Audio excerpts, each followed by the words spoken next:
وَإِن تَغْفِرْ لَهُمْ، اور اگر تو اپنے بندوں کو معاف فرما دے، فَإِنَّكَ أَنْتَ الْعَزِيزُ الْحَكِيمُ، تو بے شک تو غالب ہے، حکمت والا ہے، تو جو کام کرنا چاہے کر سکتا ہے۔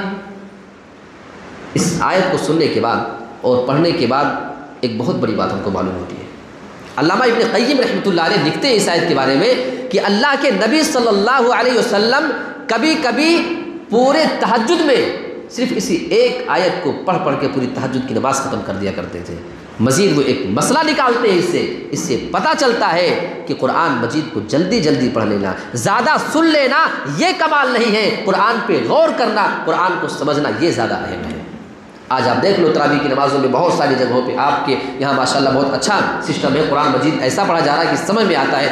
بہت سی جگہوں پہ آپ دیکھو آدھے گھنٹے میں پوری 20 رکعت کی تراویح ہو جا رہی ہے، صرف اٹھا بیٹھا کہ قرآن مجید کے ساتھ کھلواڑ نہ کیا جائے۔ اللہ کے نبی کا یہ حال ہے۔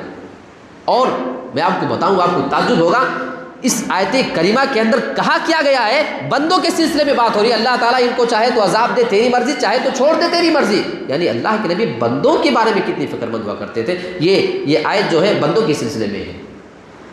اللہ کے نبی اس آیت کریمہ کو پڑھ رہے تھے، قرآن مجید کی تلاوت کرتے کرتے اس آیت پہ پہنچتے ہیں، ان تعذبہم فإنہم عبادک، اے اللہ اگر تو ان کو معاف کر دے، اگر تو ان کو عذاب دے تو یہ تیرے بندے ہیں، اور اگر تو معاف کر دے تو معاف کرنے والا تو معاف کر سکتا ہے۔ یہ حضرت عیسیٰ علیہ السلام کی دعا ہے جو وہ اپنی قوم والوں کے لیے کر رہے تھے، یعنی عیسیٰ اپنی قوم والوں کے لیے قرآن مجید میں یہ دعا کر رہے ہیں۔ اللہ رب العالمین ان کے الفاظ کو ریکارڈ کر رہا ہے۔ آگے قرآن پڑھتے پڑھتے حضرت ابراہیم کی ایک دعا آتی ہے، وہ اپنی قوم والوں کے لیے دعا کرتے ہیں، فَمَن تَبِعَنِي فَإِنَّهُ مِنِّي وَمَنْ عَصَانِي فَإِنَّكَ غَفُورٌ رَحِيمٌ، اے میرے پروردگار میری امت میں سے جو میری بات مانے، جو میری اتباع کرے تو وہ مجھ میں سے ہے، وہ ہماری قوم میں سے ہے، اور جو میرا انکار کر دے تو تو بخشنے والا ہے، تو رحم کرنے والا ہے، تو چاہے تو ان کو بھی معاف کر سکتا ہے۔ جب یہ اللہ کے نبی نے پڑھا کہ عیسیٰ اپنی امت کے لیے دعا کر رہے ہیں، ابراہیم اپنی امت کی فکر میں لگے ہیں، اللہ کے نبی صلی اللہ علیہ وسلم بھی ہاتھ اٹھا کے رب کے پاس دعا کرنے لگے۔ آپ کو اپنی امت کی فوراً فکر ہوتی ہے۔ ذرا تصور کریں، نبی قرآن پڑھتے تھے تو ہم امتیوں کو بھی یاد کیا کرتے تھے۔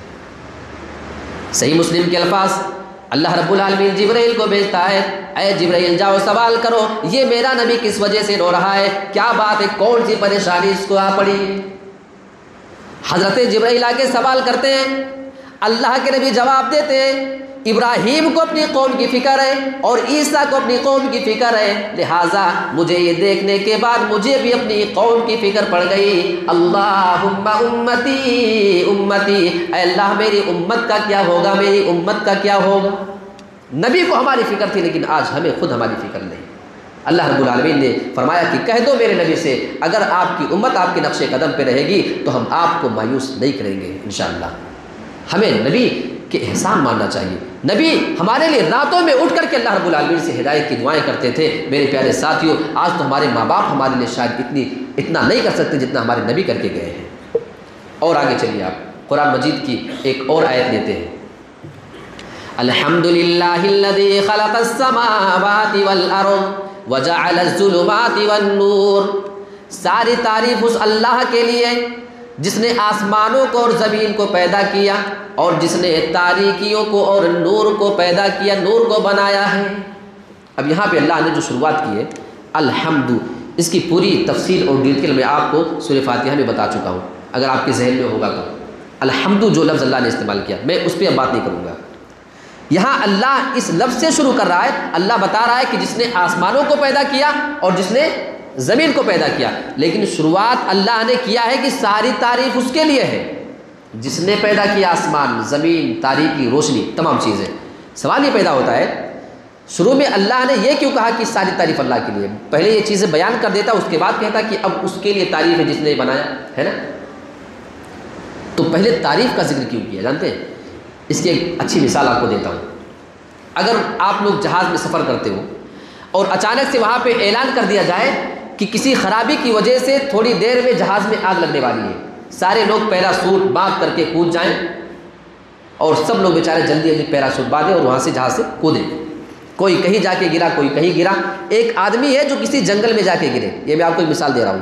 ایک جنگل میں جا کے وہ اتر رہا ہے, اس کی جب وہاں پہ آمد ہوتی ہے تو دیکھتا ہے کہ یہاں پہ نہ کوئی کھانے کی چیز نہ کوئی پینے کی چیز, بالکل نہتا ہے. اور اس بندے کو یقین ہو رہا ہے کہ اگر تھوڑی دیر ایسے میرا حال یہاں پہ رہا تو میں تو بھوک اور پیاس سے ہی مر جاؤں گا, ہے نا. اسی کشمکش میں اگر اس کو نیند آ جائے, اور نیند لگنے کے بعد جب اس کی آنکھ کھلے, میں آپ کو یہ بتا رہا ہوں کہ پہلے تعریف اللہ کی کیوں کی گئی ہے نا زمین آسمان کی پیدائش میں. اس بندے کی آنکھ کھلے, اچانک دیکھتا ہے کہ ایک اچھا خاصا ہمارے سامنے شامیانہ وغیرہ ٹینٹ وغیرہ لگا